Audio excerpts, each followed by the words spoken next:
Okay guys, so I've successfully got my shaft back.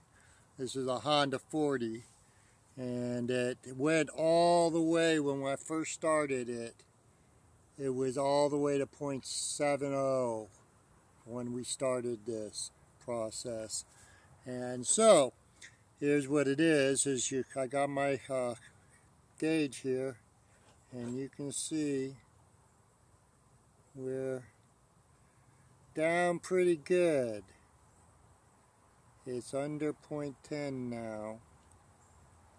Alright, and the way I did it is I got this iron bar here and I put it up on here like that, and then we get her down, and you can see when you press on it the gauge will go down.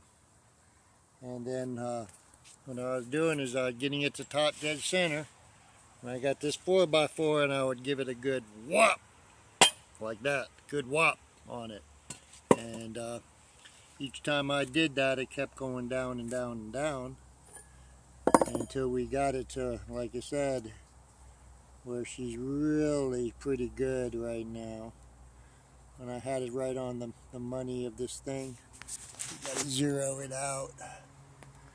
But I had it on there, and I was getting very little, less than 0.10. It's supposed to be 0.03. I don't think I'll ever get it back to 0.03. But that's pretty good. I think I'm good enough to run again.